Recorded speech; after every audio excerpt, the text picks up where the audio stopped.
یمن کا ایک قبیلہ تھا بنو کلب. اس قبیلے کے ایک شخص تھے حارثہ نام، ان کی بیوی سعدہ. ایک چھوٹا سا واقعہ بتا رہا ہوں. حارثہ اور سعدہ چھوٹا سا خاندان تھا، 3 بچے تھے. حارثہ کے بیٹوں میں ایک بیٹے کا نام ہے زید. نام یاد رکھے، بہت امپورٹنٹ نام میں ذکر کر رہا ہوں. ایک ہی نام ایسا ہے جو قرآن میں آیا ہوا ہے، وہ زید. یہ حارثہ کے بیٹے زید ہے، بیوی سعدہ ہے. یہ حارثہ اور سعدہ 3 بچوں کے ماں باپ تھے، ہنسی خوشی زندگی گزار رہے تھے. سعدہ ایک دن اپنے بچوں کو لے کر اپنے مائکے جا رہی تھی. راستے میں ڈاکوؤں کا حملہ ہو گیا، مال سب چھین لیا قافلے کا. اور اتفاق ایسا کہ یہ 8 سال کے جو زید تھے ان کو بھی ڈاکوؤں نے چھین لیا. ایک ماں سے اس کا 8 سالہ بڑا بیٹا چھین لیا جائے تو ماں کی کیفیت کیا ہوتی. اس قدر درد میں تھی ماں. جان تو بچ گئی، 2 بچے بھی بچ گئے، لیکن بڑا بیٹا میرے ہاتھ سے چلا گیا. مارے مارے صحراؤں میں گھومتی تھی، پکارتی تھی میرا زید میرا زید میرا زید میرا زید. ڈاکوؤں نے زید کو کیا کیا، عکاظ کا ایک میلہ لگتا تھا اس وقت، یہ غلامی کا دور تھا، لوگ انسانوں کو پکڑتے اور بیچ دیتے تھے. وہاں لا کر کے انہوں نے زید کو بیچ دیا، غلام کی حیثیت سے بیچ دیا. آگے میں بتاتا ہوں. یہاں سعدہ کا حال بے حال تھا. واپس گھر آئی تو باپ اپنے شوہر سے کہا، اور شوہر کا حال تو ایسا تھا کہ وہ زید کو اپنی آنکھوں کا نور، اپنے آنکھوں کا سرور سمجھتا. اور اس قدر پیار و محبت والا باپ مارے مارے گھومتا رہا گلیوں میں. اور ان کا لکھا ہوا ایک اشعار کا منظوم ترانہ ہے جو اپنے بیٹے کی جدائی میں لکھا. اپنے تو اپنے دشمن بھی وہ ترانہ سنتے تو رو پڑتے تھے. ایک باپ کا درد اپنے بیٹے کی جدائی، بہت روتے تھے بہت. ماں بھی دن رات روتی، باپ بھی پہاڑوں پر چڑھ جاتے اور وہاں سے صدا لگاتے، اے آسمان اگر تو نے زید کو دیکھا ہے تو میرے حوالے کر دے. زمین کے چپے کہیں اگر زید میرا زندہ ہے تو مجھے وہاں تک لے چل. یہ اشعار میں گنگناتے تھے، روتے تھے. اور زید کا کیا ہوا، عکاظ کے میلے میں بیچ دیا گیا. خریدا کون؟ حکیم بن حزام، جو حضرت خدیجہ رضی اللہ تعالیٰ عنہ کے بھائی لگتے تھے. یہ لے کر کے آئے اور حضرت خدیجہ رضی اللہ تعالیٰ عنہ اس وقت مکہ میں اور حضور پاک صلی اللہ علیہ وسلم کے نکاح میں. تو حضرت خدیجہ کے پاس یہ زید آ گیا، بھائی نے گفٹ کے طور پر دے دیا. حضرت خدیجہ کے گھر میں یہ زید جب آئے، اس وقت ان کی عمر یعنی 10-12 سال کے آس پاس رہی ہوگی. اور یہ ایسا لڑکا جو چھوٹی سی عمر کا، ادب اتنا تھا کہ ہر ایک کا ادب کرتا، بڑے اچھے خاندان سے تعلق رکھنے والا. ہوا کیا، ایک دن آفتاب رسالت، ماہتاب رسالت رسول پاک صلی اللہ علیہ وسلم کی نظر پڑی. دیکھا اخلاق و کردار میں کامل بچہ ہے، اور ایک ہی نظر میں بھاگ گیا. پوچھا حضرت خدیجہ سے، کہا کہ یہ غلام ہے، عکاظ کے میلے میں بیچا گیا ہے. حضور نے فرمایا یہ میرے حوالے کر دو، میرے حوالے کر دو. حضور نے جس کو پسند کر لیا ہو، حضور نے جس پر نگاہ رکھی ہو. اب وہ زید خوشی خوشی حضور کے پاس آئے. نبی پاک صلی اللہ تعالیٰ علیہ وسلم ان کے اخلاق سے بڑے خوش تھے، اور اس کے بعد محبت بھی ایسی دی، ایسی شفقت دی کہ زید کو نہ باپ کی خبر تھی نہ ماں کی خبر تھی. جو کچھ تھا وہ رسول اللہ کے پاس تھا. حضور پاک صلی اللہ تعالیٰ علیہ وسلم کی تربیت میں دن گزرتے گئے، بڑے ہو گئے، یہاں تک کہ 16 سال کی عمر تھی.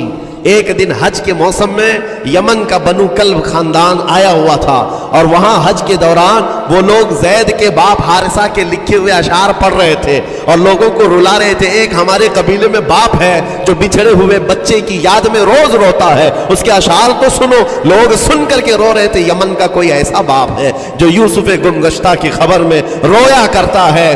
یہ لوگوں کی بھیڑ لگی تھی، اسی کے سامنے سے زید کا گزر بھی ہو رہا تھا.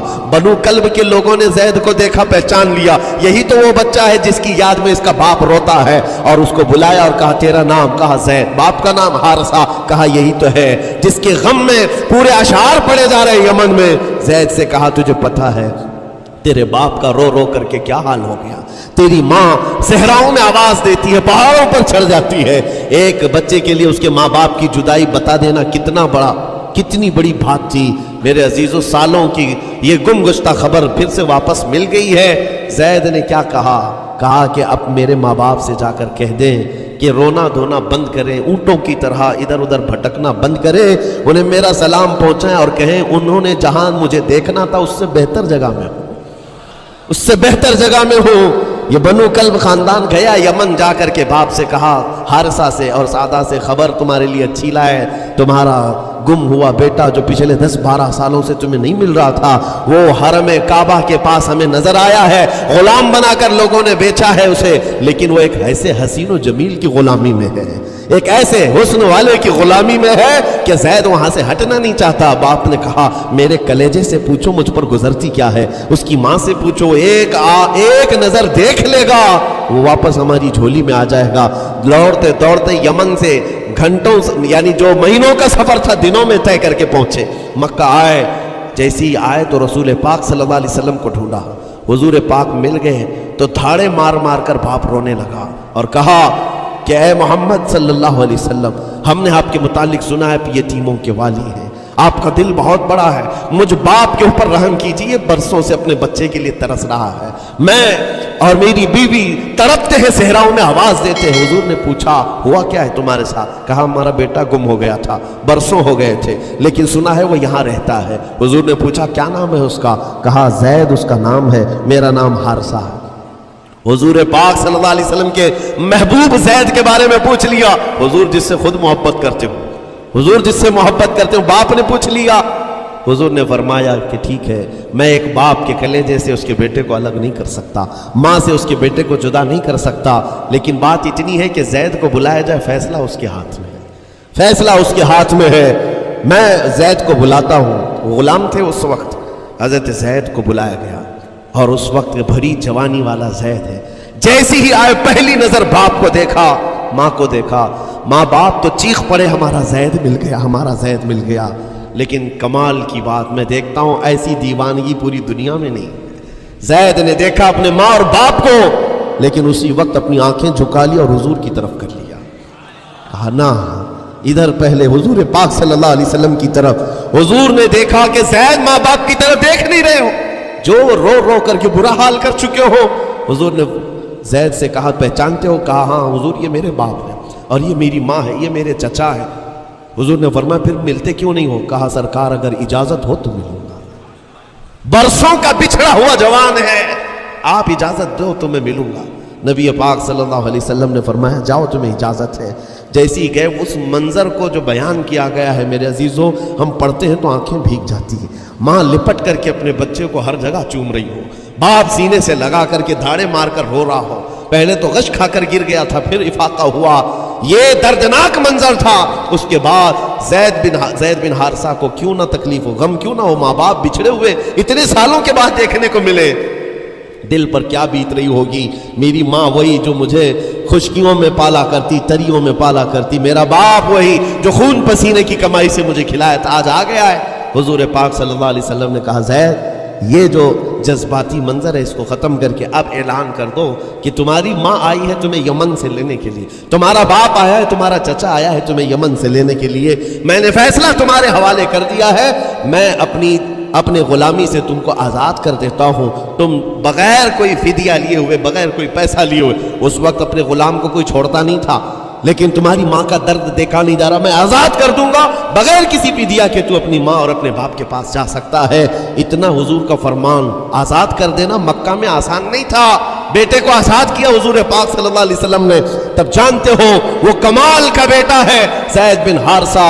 اسی وقت اپنی ماں کو دیکھتے ہیں، باپ کو دیکھتے ہیں، چچا کو دیکھتے ہیں، اور اس کے بعد مکہ والے یہ منظر دیکھنے کے لیے جمع تھے، مخاطب ہو کر کے کہتے ہیں اے سارے مکہ والوں گواہ ہو جاؤ میں اپنی زندگی حضور محمد مصطفیٰ کے لیے وقف کر دیا ہے، میں نے محمد عربی صلی اللہ علیہ وسلم کے لیے زندگی وقف کر دی ہے، نہ مجھے یمن جانا ہے، نہ مجھے بنو کلب جانا ہے۔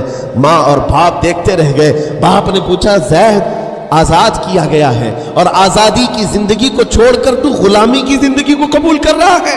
زید بن حارثہ نے اس وقت تاریخی جملہ کہا تھا، کہا بابا آپ نے جتنی شفقت کی ہوگی یا 1000 ماں باپ مل کر اپنے بیٹوں پر جتنی شفقت نہیں کیے ہوں گے، اس سے زیادہ شفقت محمد الرسول اللہ نے کیا۔ میں ہزار آزادیوں پر اس ایک غلامی کو، میں ہزار آزادیوں کو قربان کرتا ہوں اس ایک غلامی پر، میرے لیے زندگی بھر یہ غلامی کافی ہے۔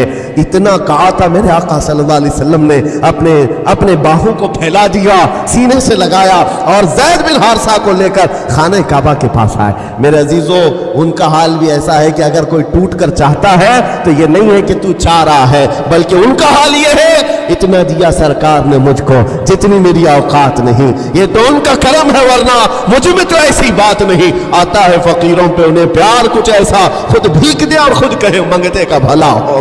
حضور اکرم صلی اللہ علیہ وسلم زید بن حارثہ کو پکڑتے ہیں، خانہ کعبہ کے پاس لے آتے ہیں، ہجوم جمع تھا، مکہ والے سب کھڑے تھے، تب نبی پاک صلی اللہ علیہ وسلم اعلان کر کے کہتے ہیں اے مکہ والوں سن لو، آج سے زید کو میں نے آزاد کیا ہے، اور صرف آزاد نہیں، آج سے یہ میرا وارث ہے اور میں اس کا وارث ہوں، یہ میرا بیٹا ہے۔ حضور نے تنہا ایک ہی صحابی کے لیے کہا یہ میرا بیٹا ہے، اور اس کے بعد زید بن حارثہ کو لوگ جو مکہ میں پکارتے تھے زید بن محمد کہتے تھے، محمد کا بیٹا زید، رسول پاک صلی اللہ علیہ وسلم کے بیٹا ہونے کا شرف پایا ہے۔ میرے عزیزو، یہ جنہوں نے حضور صلی اللہ تعالیٰ علیہ وسلم کے دربار کا ایک بار مزہ چکھ لیا تو وہ پھر یوں ہی کہتا ہے پھر کے گلی گلی تباہ، ٹھوکریں سب کی کھائی کیوں، دل کو جو عقل دے خدا تیری گلی سے جائے کیوں۔ حضور پاک کی گلی میں جو ایک بار مزہ لے لے وہ پھر دنیا کی ٹھوکریں نہیں کھاتا۔ اسی لیے آج تم سب کے لیے میرے عزیزو ایک ہی فرمان میرے آقا صلی اللہ تعالیٰ علیہ وسلم کا سنا کر رخصت ہوتا ہوں۔ ایمان کی حلاوت اس کو ملتی ہے جو اپنی زندگی میں سب سے زیادہ اللہ اور اس کے رسول سے محبت کرتا ہے، اللہ اس کے رسول سے محبت کرتا ہے، اور دوسری چیز یہ بھی ہے کفر میں جانے کو ایسا ناپسند کرتا ہو جیسے آگ میں ہاتھ ڈالنے کو ناپسند کرتا ہے۔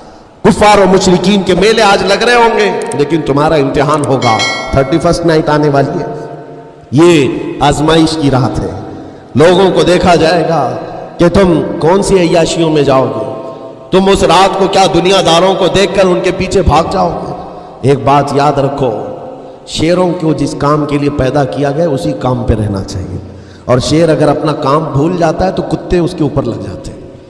تمہارا کام کتوں کی طرح بھونکنا نہیں ہے، تمہارا کام شیروں کی طرح دھاڑنا۔ میرے عزیز محمد عربی صلی اللہ علیہ وسلم کے وہ شیر جو گٹر اور نالی کے لیے نہیں پیدا کیے گئے، اعلیٰ اخلاق و کردار کے لیے پیدا کیے۔ تم امت محمدیہ خیر امت ہو، شراب پینے کے لیے نہیں، جوا کھیلنے کے لیے نہیں، تاش کے پتوں پر مال اڑانے کے لیے نہیں، غلط نگاہوں کو پھیلانے کے لیے نہیں، آوارہ گردی کے لیے نہیں پیدا کیے گئے۔